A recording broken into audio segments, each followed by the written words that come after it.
अब मैं पूछती हूँ तहसीन पूनावाला से। तहसीन पूनावाला, कहीं ना कहीं राहुल गांधी पर तो सवालिया निशान है, क्योंकि आपको चाहिए फुटबॉल टीम की तरह 11 पार्टियां, 11 लीडर सारे इकट्ठे आएंगे तब एक नरेंद्र मोदी को कोई चुनौती दे पाएगा।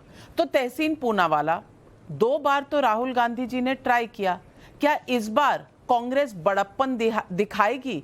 क्या अपना अहंकार छोड़ेगी और क्या किसी छोटे दल को, चाहे वो टीआरएस हो, चाहे वो तृणमूल कांग्रेस हो, चाहे वो एनसीपी हो, क्या उनको एक मौका देगी कि वो प्रधानमंत्री का फेस बनाए अपनी पार्टी से अपने लीडर को? बार बार एक परसेप्शन बनाने की कोशिश की जाती है कि मोदी वर्सेस ऑल। कोई मोदी वर्सेस ऑल नहीं। मैं मोदी जी का बहुत आदर करता हूं, हमारे देश के प्रधानमंत्री, मेरे प्रधानमंत्री, लेकिन मोदी जी खुद स्वयं, सुधांशु जी मेंबर ऑफ पार्लियामेंट है, गठबंधन में, एनडीए का एक गठबंधन है।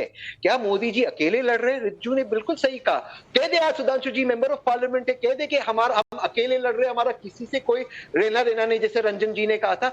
मोदी जी खुद लड़ते गठबंधन में और कहते Modi versus all, Modi versus all. अरे ये सिंपैथी कार्ड बंद कीजिए, 8 साल से आप प्रधानमंत्री, there is no Modi versus all. अभी तो कह रहे थे आपके दोस्त नहीं है, अलायंस पार्टनर नहीं है, अब कह रहे हैं आप एनडीए में हैं, आप आपके भी इतने साथ देने वाले पार्टी है। सुधांशु जी, ये कांग्रेस में इतना कंफ्यूजन क्यों है? कोई कंफ्यूजन नहीं, अपनी बात समाप्त कर दूं फिर मैं जवाब देता हूं। सुधांशु जी 2 मिनट। मोदी जी के खिलाफ नहीं, भारतीय जनता पार्टी के खिलाफ एक गठबंधन बन रहा है, और ये गठबंधन इसलिए बन रहा है क्योंकि भाजपा को भगाना है और देश को बचाना है। देश को बढ़ाना है तो भाजपा को भगाना है, और सब लोग जान लिए कि सबसे बड़ी भूल कमल का फूल। तो अब लोग दोबारा से ये गलती नहीं करने वाले। जो गठबंधन है वो 2 बार तो कर चुके हैं, आप कह रहे हैं तीसरी बार शायद रोकना है। देखिए, मैं ये बात मानता हूं तहसीन की बात कि राहुल गांधी जी की दूरदृष्टि का मैं भी प्रशंसक हूं। मैं सभी लोगों से कह रहा हूं, क्योंकि अमेठी से बैठ के उन्होंने इतना दूर देख लिया कि मुझे वायनाड में जाके चुनाव लड़ना है, क्योंकि उससे दूर वो जा नहीं सकते थे, उसके बाद समंदर शुरू हो जाता। तो इतनी बढ़िया दूरदृष्टि जिसकी रही, उसे पता हो कि मेरे पैरों नीचे जमीन खिसकने वाली, तो मैं वहां चला जाऊं। तो ऐसे दूरदृष्टि का नेता निश्चित रूप से विपक्ष के लिए एक बहुत बढ़िया एसेट साबित होगा। दूसरा, मैं याद दिलाना चाहता हूं, राहुल गांधी जी ने अपने मुंह से बोला था कि यदि विपक्ष कहे तो मैं प्रधानमंत्री कैंडिडेट बनने को तैयार हूं। याद करिए, कर्नाटक विधानसभा चुनाव 2018। मगर हुआ क्या? वह कर्नाटक जहां कांग्रेस का सीएम था, बात की पीएम की और रह गया डिप्टी सीएम। यानी चले थे चौबे छब्बे बनने, रह गए दुबे बन के। और फिर याद करिए, बेंगलोर में यही कहा गया था, सब मिलके एक हुए थे।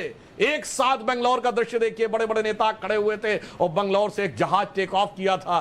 टेक ऑफ करने के बाद वो कहीं लैंड ही नहीं किया। इस दिल के टुकड़े हजार हुए, कोई यहां गिरा, कोई वहां गिरा। तो ये तो 2019 में देख चुके हैं। और ये कब था? जब आप 3 राज्य जीत के आए थे, राजस्थान, मध्य प्रदेश और छत्तीसगढ़, और उसके बाद एक नहीं रह पाए। तो जनता की मेमोरी इतनी कमजोर नहीं है मान्यवर कि आप सोचें कि 4 साल पहले की बात भूल जाएंगे। इसलिए यथार्थ को आप समझिए और ईमानदारी से यदि आप प्रयास करें तब कुछ हो सकता है। आप कहें जनता से हम बताएंगे नहीं, फिर अचानक हम जेब में से एक निकालेंगे कुछ कि खरगोश निकलेगा या कबूतर। मैं किसी की व्यक्तिगत टिप्पणी नहीं कर रहा हूं। जैसे जादूगर कहता है ना, जब जादू का शो खत्म होगा तब मैं निकालूंगा जेब से। तो जनता इस ढंग के झांसे में आने वाली नहीं है।